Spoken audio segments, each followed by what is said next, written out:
First, I want to say thank you for allowing Parks to present again. I know you guys are probably wondering how many times Nate going to get to speak to us. And fortunately, you only have a few minutes of me, and the rest of the time will be with my staff. And as I told Brian earlier, I was going to make a joke.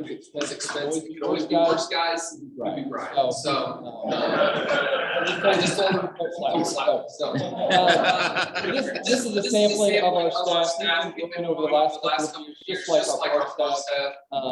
Between Mr. Spohr and the mayor, former mayor Pat, a lot of elements that fit to expand and grow our park system and help our staff to accommodate sort of our growing population. You guys have seen a lot of that. We've got some flyers there on your table, and I'm going to get over to our first slide. And I just wanted to kind of give you guys a view of what the park system includes. I will just go ahead and say there's a couple that are not on here. The two of the more recent additions, Garden Woods and Richards Woods, because they're not fully accessible, we still need to get some more accommodations there. I don't push them and advertise them on our city map that we have posted here with all the parks listed, but they are a couple of additional parks that have just we've added to our portfolio. So that's around 100 acres of green space, 105, 106 acres of green space we've added. But we'll continue to plan on bringing those up to speed and making those accessible to the public. But as you can see, we've got everything from City Park, where everybody loves to go for special events that Trina will talk about, to some of the newer parks like the ice rink that's being built that Bill Zamora is able to speak so well about, and then also Plumber Family Park. But we've also got the classics, like everybody loves to go to LeClaire Park. It's a beautiful park. It's very peaceful. One of the more recent additions, it's about 16 or 17 years old, is Glick Park. It's a great place to go for a family picnic. You got a couple of lakes there, plenty of space to run around. We've even got dog parks, Brent Lay Dog Park. It's one of the most popular parks along Schwartz Street there.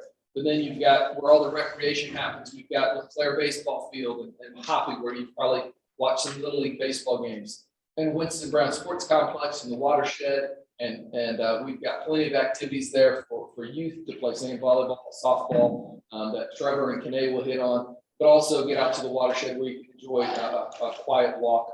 And you can kind of enjoy also the restoration efforts of the people that came before us, people who had a vision for restoring what was a trash dump place and the sewage lagoon that some of you may remember. And now to go out there, it's just incredible to see that reversal. I don't get to probably have the full appreciation that many of you do because you saw it more in its previous state. But so I want to say thank you to all of you that were a part of that.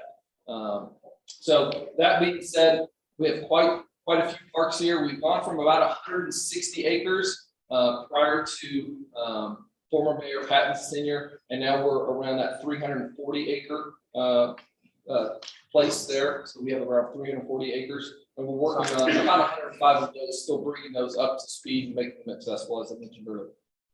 That being said, one of the things that you're going to hear as my staff come up to speak is about building on the success of our predecessors. There's a lot of great things that are happening right now, but we also want to give the accolades and praise to the previous staff, whether that was the administration, whether that was public works that we work hand in hand with. They make a lot of this stuff possible, but also improving those programs and not just resting on our laurels, whether that be the Route 66 Festival or even just a Girls Youth Softball League. Everything we're looking at, just how can we make it better?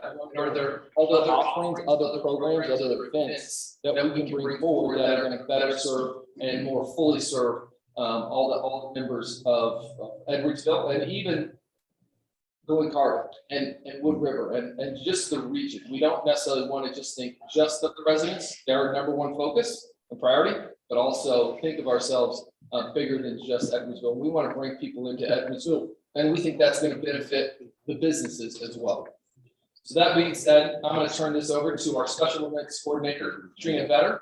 And she does way more than that, as you'll find out while she's speaking. She does a little bit of marketing and promotions, but I'll turn that over to her. All right. Hi, I'm Trina. I am the special events coordinator. Full title with the Edwardsville Parks and Recreation Department. So that is my main focus on a day-to-day basis. As this beautiful, sunny 70-degree day that you see outside, summer is right around the corner. Now, we basically wear coats, but I am already planning and, well, actually almost fully planned our summer events. So I have included the two main lineups on your table. You are the first to see them outside of our walls, so, you know, first that clearly, because I haven't announced it to anybody else yet, but that is our summer lineup. We do an Arts in City Park series, so I don't know how many of you participate. There are some of you who are amazed by what we offer just in primarily one location. So the City Park is in the center of our community. It is where, starting in May, you will be able to come out on a Thursday night and participate in the sounds of the municipal band. You can see the Edwardsville Symphony one Sunday night a month, again, right there at City Park. And then as soon as Route 66 is over, we march into children's art programs that are free on every Saturday morning, all of the rest of June and July. That's in partnership with the Edwardsville Art Center, and they go out and do free art programming with the kids in the community and outside. Actually, they track that. Movies in the park will be one Saturday night a month from June until September. That lineup is there where we will have events happening before the movie. And then these movies that you see were voted on by the community. So as people are starting to stay home a little bit more and watch the movies there, we found that what they weren't doing was pulling back the classics that maybe, yeah, their child is talking about Bruno. I don't know if you've heard about that, but that movie will be there in June. We're gonna grab onto that because every little kid is gonna wanna come out and see that. But then the rest were voted on. And families actually said, we do wanna come out. We would love to bring our families to these movies. So those are already lined up, again, not quite released yet. Then we also have a new one to us is Opera Edwardsville. Now, Opera Edwardsville is a few years old, but when COVID hit, they were looking for a way to still get to the community without the restrictions of COVID. And when they approached us, we just saw this great partnership. This is a free offering to the community. It was a test last September. How would people react? How much is the city going to support? We're going to let you go ahead and have this on our stage. Now we're treating it just like any other concert or anybody else that I invite in, because we are actually giving them some financial support and giving them the space, and they're becoming part of our series because it was so well received. People who do not generally listen to the opera were stopping on their bikes, coming back from dinner, turning around and coming back to the park. It was full. And had tables, just decide to come out. Don't forget, that is one event that they actually brought tables and chairs and food and enjoyed it. Shakespeare in the park, again, with COVID, that was something that the St. Louis Shakespeare Festival would go into schools. Well, they couldn't go into schools. So they turned around and they started approaching a few parks and municipalities, and we jumped right on that and added them into our series, and they found that to be so successful that they asked to come back again, and they're going to be here again in August. Let's see, what else? Oh, concerts. I skipped concerts. That's my favorite. Okay, if I'm going to give up my Friday nights all summer long, you better believe there's going to be concerts I want to listen to. And I also want the community to come out and not listen to the same kind of music every week either. And so you'll find June and July is full of some wonderful free music in City Park for everybody to participate in. I'm pretty proud of how this program has expanded, and it's kind of made a name where people are coming from other communities to take part in the Arts in City Park in Edwardsville. Aside from a very full summer, do I do this? We practiced this and you didn't tell me how to do it. Did that work? There you go. All right, sorry. See, when you have this amazing bus, it just leads so well, you doesn't always. So the family events, we're full of family events. It goes all year round. So as we are participating in the summer events right now, we're already gonna be planning stuff for next year. And most of these have been around in the Edwardsville Park and Recreation Department for years and are things that the community is asking about. They're already asking about, are you gonna camp again in October? Yes, even though I don't like to camp. The only new thing, a couple of new things actually, Shoebox Parade, that was big. We didn't do it this winter because we were a little wrapped up with the ice rink opening. And so that kind of swayed time away, but next year I've already had people asking, where did the Shoebox Parade go?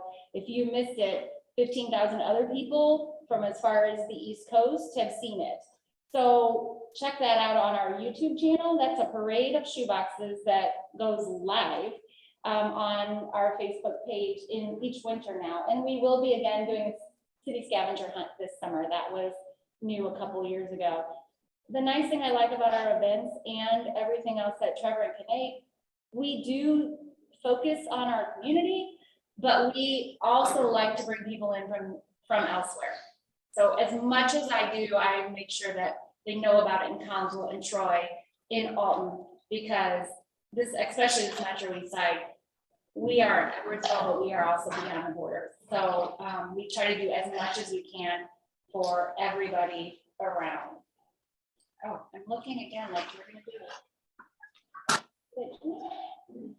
There we go. And the last thing, and the thing that's most regional for me, is Route 66. And this is where I believe last year I came to the Route 66 Festival. So we do have a lineup for that evening already. We have a lot of new things that are happening. I've reached out because over the long years, of 25 years of this festival, there's been lots of different pieces to it.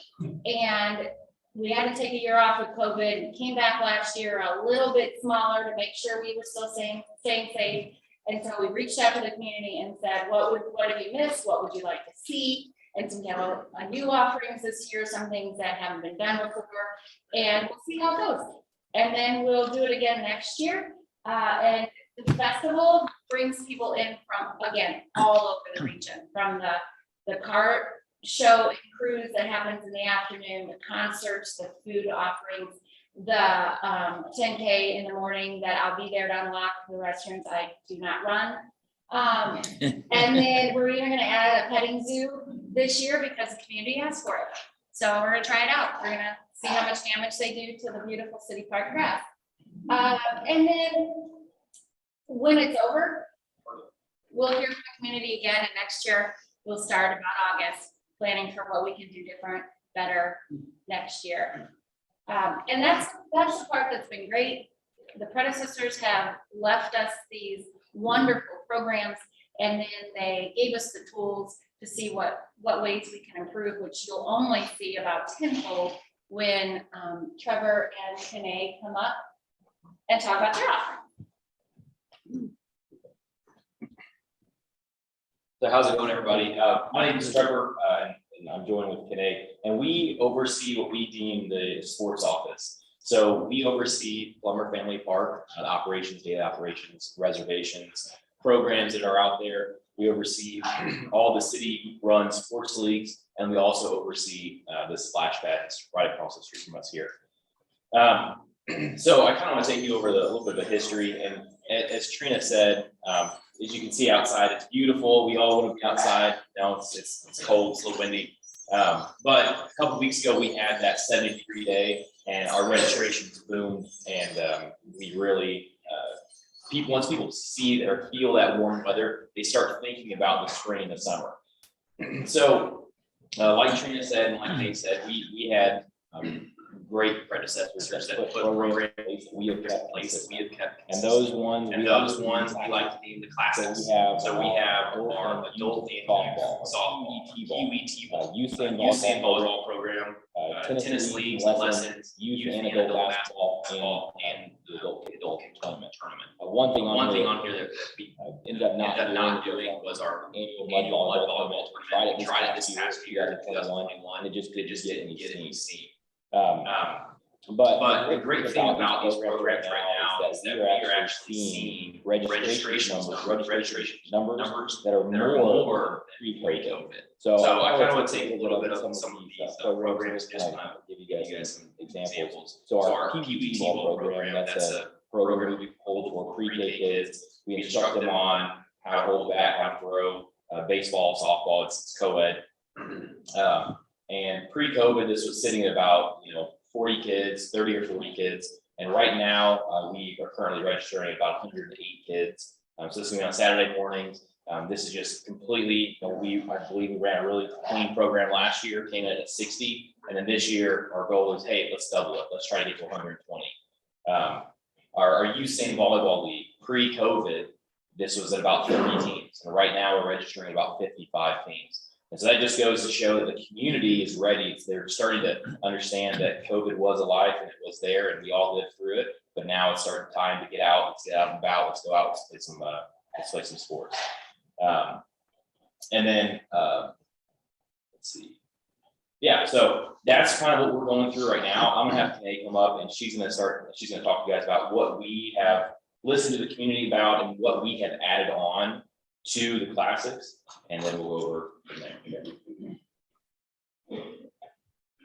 All right, so we've added some pretty awesome leagues here recently. Our adult kickball league, pickleball tournaments, lessons and leagues, youth NFL flag football, youth rugby, adult cornhole, and our youth kickball tournament. Our biggest one right now would be our adult kickball league. It is hosted on Monday and Thursday nights. We have a co-ed league and a women's league. It's a great time for families out there. Usually a bunch of kids running around watching their parents play kickball, getting a bunch of stuff from our concession stand. So it's a really fun atmosphere out there at Plumber on our kickball nights. Another big one for us this season is our youth NFL flag football. So we started this last season. It was something that we were just trying out. Our numbers were kind of low last season. Really, we only had an 8U program last year. And then this year we're on track to have 8 and a 10U. So we see kids coming back out, their parents enjoying it, and them, being able to be outside. The other cool thing with flag football is that it is connected to the NFL. So they're able to get a authentic NFL jersey as a part of their package. They get a arm sleeve, mouth guard, anything really that they want that NFL players get, they're able to get through this program. Our other big one right now is our youth rugby program, just for kids who want to try non-traditional sports. They're able to go out there and get instruction without the contact that comes with, your typical rugby, but they're able to get instruction from instructors from the University of Illinois and really learn the game of rugby and see if it's something that they're interested in. So yeah, those have been great add-ons for our programs, and we're seeing really good numbers there and the good community feedback. So one thing there as well is we hosted 2 pickleball last year, and both of them pulled from about 22 different communities, and we saw states as far as coming in. And this year we're on track to get those 2 to 3 ball tournaments that hopefully pull again from those a long way. So asking the community and seeing what we can do in the future, that's Canee's main goal. What can we do? We always want to keep providing things for the community on what sees fit, right? So we've always thought about maybe esports league, maybe euchre, trivia nights, wiffle ball. Myself as an avid golf player, I love a chance to get all the local courses around the area and throw a city championship tournament. Also, me coming from Quincy, having a Gus Macker where we, there's portions of Edwardsville we shut down, we throw basketball courts on the streets. Those things we believe that we have the capacity, we have the know-how to do and run smoothly. And you guys, if there's anything you have seen with travel, hometowns, whatever it is, any sports programs or any activities that you could foresee us do, we love and we encourage you guys to talk to us about what things can we do next. We want to be great representatives of the city and make sure that we can represent all the sports and activities out there. So going on, I want to talk about Plumber Family Park a little bit. So On your tables, you should have a printout of the map. I feel like this one's pretty small up there. I'm sorry, you guys can't see that one well, but on the tables, that one's there. You guys can share a little bit. So right now we are in phase 1 of 4 at Plumber Family Park. So right now we have 4 fully synthetic lit diamonds, and that supports 12U baseball and full regulation softball. So right now we have a complete line of tournaments, baseball and softball tournaments. 2 weeks ago, we had an 18U competitive softball tournament. It was really cool to see out there because it was highly competitive. There's a bunch of home runs, a bunch of just, I think the championship game was, it was amazing to see. We have 3 fully synthetic lit multi-purpose fields, which we have seen soccer, lacrosse, rugby, ultimate frisbee, field hockey, and what was that? Who's that? Yeah, that was, but we have really put that term multi-purpose to use out there. Along with the synthetic turf, we also have grass multi-purpose fields out there as well that are irrigated. They drain just not as good as synthetic turf, but near as well. And then really one of the biggest attractions at Plumber is our 12 pickleball courts. And these are isolated pickleball courts. These are not tennis courts that have transitioned into pickleball courts. These are actual individual pickleball courts, which we see some of the biggest use at Plumber. So if you go out on a warm day from now until October, all 12 courts, I guarantee, will be used at any given time. Maybe not in the dead zone, 10 a.m. or 11 a.m. to 2 p.m., but around those hours, we have a lot of use out there. We are hoping that, phase 2 of the program, you guys can see to the southwest, is another duplicate 12U facility of quad fields. Phase 3 would be our northeast, which is our high school regulation field. And then our phase 4 is our indoor field house, which will be indoor basketball, volleyball, and pickleball courts. And Canee and I would love to see, that come to fruition next year, but may not happen that way. So we're looking into grants and seeing what we can do with the rest of the park. So one thing that we had to identify just as a department was what organizations that are local we tie ourselves with to grant success for the future of the park. So we have gone into contract with baseball and softball tournament organizations such as Greater Midwest Baseball or GMB, Game 7 Baseball, JP Sports, or Play It Forward Sports with USSSA.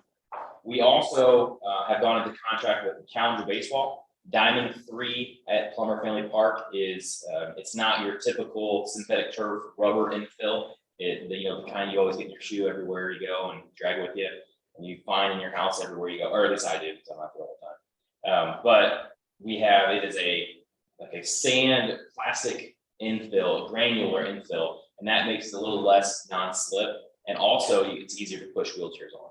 So the Challenger Baseball program will be out there starting April 23rd to get to the field Saturday morning from 8 to noon, and they are going. They're coming back 2 years of not doing the program because of COVID, so they should be coming back in full steam and see how they do this year. We've also partnered with Edwardsville and Carbon Little League Association, not just to use a couple fields at Plumber Family Park, but also to use LeClaire baseball field, both fields at Hoppy Park, and whatever they really need to use, we want to make sure we are available to them. We've partnered with One More Game Pickleball Club, Metro East Rugby Club, Glen Ed Soccer, and YMCA Soccer. I also want to note our general and public use, just for if anyone has any questions there. We are a public facility. That means that there's no one on the field, so we encourage people and families to go out and use the facilities. I know growing up in Edwardsville, we never had a place that I would go that was after a rain, I'd go play catch with my friends or pick soccer all around because there'd be mud puddles or the grass would be too wet. But now there is that, and so if you want to go out with your family, kick a soccer ball around, throw a baseball, throw a softball, play some pickleball, you guys can. We do ask that if any organization or team has a permit that is associated with rental. For the pickleball courts, the same thing. If it's open, you guys can go use. But if you want a reservation, it is $1 per hour for residents and $2 per hour for non-residents. And my favorite part is the numbers. So in 2020, we were affected directly by COVID, which many of you guys were as well. So we were able to host 4 baseball and softball tournaments and we did not have the opportunity to host any tournaments at the multipurpose fields. In 2021, though, still dealing with COVID, we were able to host 21 tournaments, baseball, softball tournaments at the Diamond Complex, and we hosted 5 tournaments. We hosted 2 soccer, 2 pickleball, and 1 ultimate frisbee tournament on our multipurpose fields. In 2021, through the Diamonds, we saw 140,000 people through our gates, and in the multipurpose, we saw 180,000 plus people through those gates. So for our park, we're looking at over 320,000 people coming through that park. For this year, though, 2022, we are expecting, like I said, we've all lived through COVID, and now we are starting to take that turn of, okay, let's look for the future. When it starts warming up, we are really expecting to have the best year out there. We are on track to host 22 plus baseball and softball tournaments and 6 plus tournaments for our multi-purpose and pickleball facilities. Our goal for this year is 350,000 people through our park. And I believe that we're going to surpass that very easily. And one of the things is, understanding that these are the numbers and that, this is how the park has done in the past, and here's how we're going to hope to do in the future. And the one thing that we need to do that is our social media. And that's actually one of the biggest hats that Trina wears, is not only our special events coordinator, but also oversees our social media. So she's going to hit on the social media, and then we'll start wrapping things up.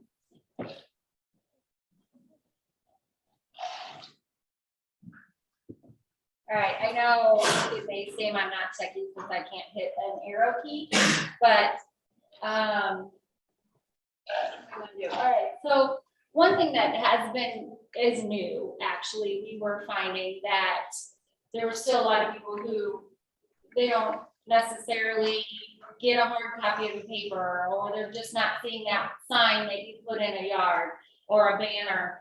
It's trying to reach everybody. There's so much to offer, and so many people are saying, I didn't know the sign up was happening or what have you. And we have a pretty decent database from all of the programming that we have. So we decided to try and see how a newsletter worked. An electronic newsletter, see what people would do. Would they be okay with it? Let's try it out. And so in February, we did our first newsletter, and it was a test run. And then in March, we released the second one. And I wanted to share those numbers with you because I was pretty happy with how it worked out. They're really tiny for you, so I'm gonna read them real quick. We sent out about 6,500 newsletters, and in that we have a 0.5% unsubscribe rate.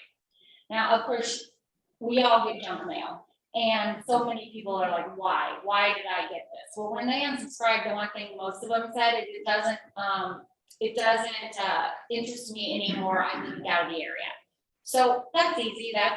You move to Colorado, you don't need to know when to sign up for a pickleball tournament. So our subscriber rate is 0.5% when the industry average for our particular industry is 1%. So I was pretty pleased with that.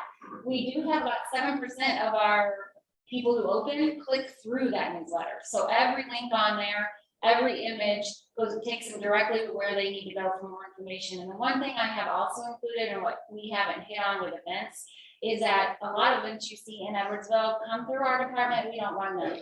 So obviously, the criterion, we don't run that. You come through us, it goes through the board, the city supports it fully, but we're trying to get that information out there for you. So any event that comes through any of our parks will be in that newsletter.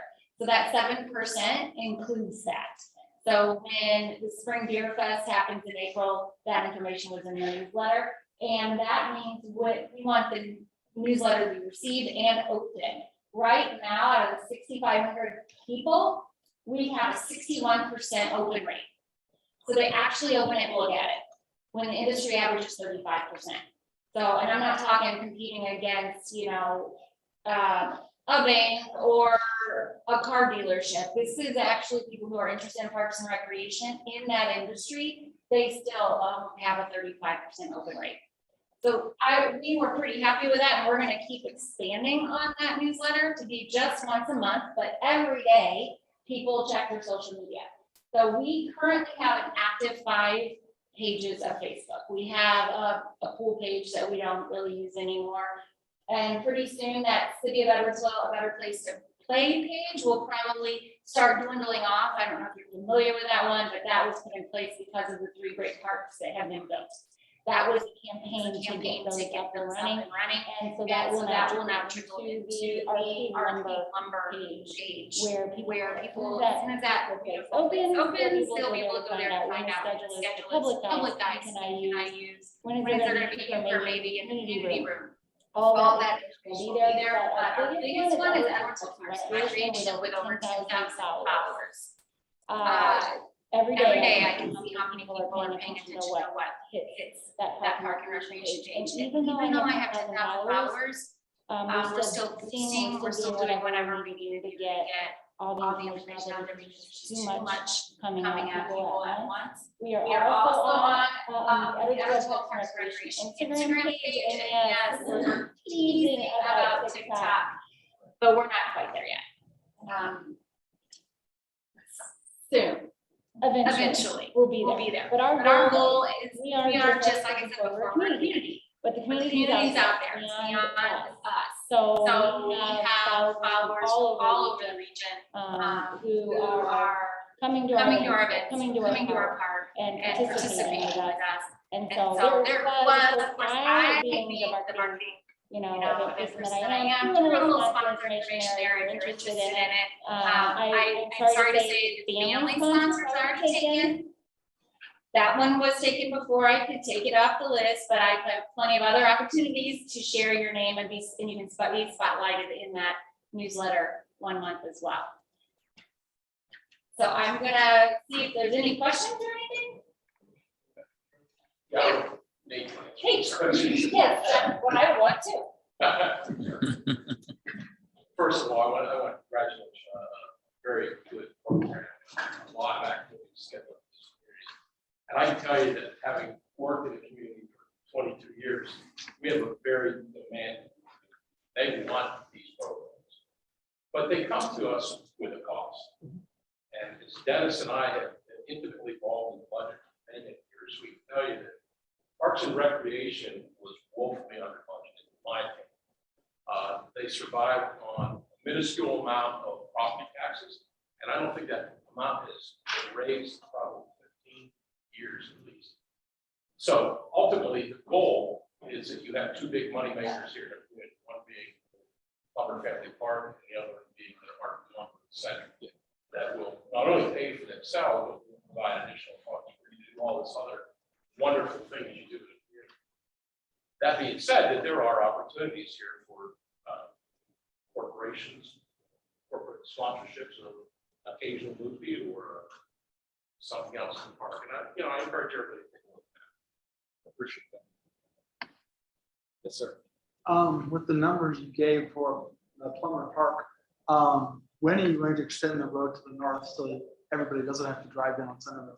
Yeah, we're actually working on that right now, and this is where I allude to the partnership with Public Works. A lot of what you see here, these improvements, aren't just the work of parks. It's Public Works, not just working on the streets, right, and infrastructure that we all appreciate because we need clean water, but they're also helping out and providing their professional assistance on these park projects, and that's one of them.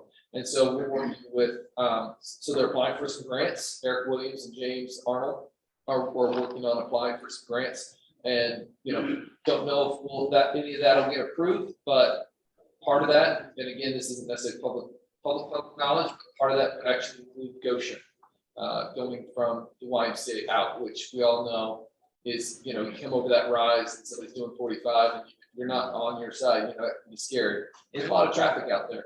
And people want accessibility, right? People want to be able to have the neighborhoods connected with shared use paths and things of that nature. And so that road that would then connect that you're mentioning to the north, a part of that is dependent also on the development of that property to the north, which they are gaining steam on that. So that developer obviously would be responsible for that section and the intersection of 143, and then the city would be responsible for extending Sports Park Drive north. But we're currently, that's on our radar. If we can get those grants, again, leverage money, so we're not just using local taxpayer funds, but we can work on some federal grants, that'll make a big difference and help with that bottleneck. AT has been working on it for a while. Yeah, Carol? Is there a hotline, on Facebook page for that, or we can become part of the newsletter campaign? I'll confer to Trina on that one. How can they do that? So, You know where the. so to become part of the, sign up to the newsletter? That's what comes out. Yes, so there's on that, email me, I add it to the newsletter, so I put on the website, as well as the Facebook page, you click through the Facebook page, it has a register for the newsletter. That about my unsubscribe, actually is us. So as much as I'm saying, you have to subscribe, and I'm gonna get the same number of people signing up that I have. If you want to go old school, you can also just come up to Trina afterwards and give her your email. We'll write it down and we'll just put it in the system too. If you want to go that way too. So we can either way. Dennis, sir. My understanding of the relationship between the city and SIU for the management of the pool has ceased. Will the university be taking this on, or are they going to deal with That's really their decision. I think that's something they're gonna have to actually talk to a student advisory board, and I could be messing up the name of that board, but I think there's actually a student activity board that they would have to engage in on as to what their future for that facility would be. Based on my conversations, I think that their management probably feel that equipment has reach full life expectancy. So if they are going to use that facility for the original purposes, there's going to be a huge infrastructure and capital improvement cost there. So, and I just don't know if there's enough demand from university students, faculty, and staff to justify that. But that's something that obviously they'll be moving towards. Any other questions? Yes, sir. Sir. Means a lot. We appreciate it. Good to do it with that, guys. Hey, just talk about our park and road, parking is still a huge issue on Saturday mornings. We're adding the floor plan.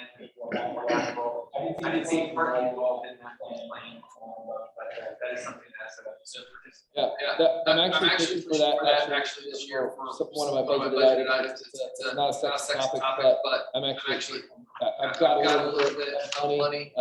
And most of it would actually go to infrastructure. So I'm looking to expand the parking lot to the north. It's the parking lot adjacent to the soccer field and the pickleball courts. Taking that north more, but as part of that process, there's a lot of hidden costs, like running the conduit and storm sewers and getting the grading done. So you may only see another 40 spots of parking, but you have so much underground infrastructure that you have to do. That costs a good chunk of money, but that's already on my radar that start adding to that as we see on a yearly basis, because the next phase could be, like Trevor said, we all wish it would be next year, but it could be 2 years, it could be 10 years, right?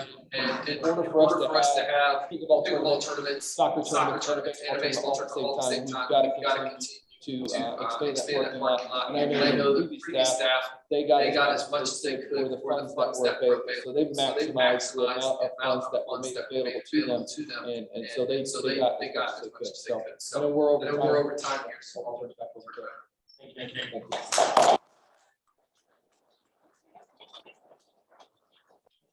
And on behalf of Rotary and Society, I'd like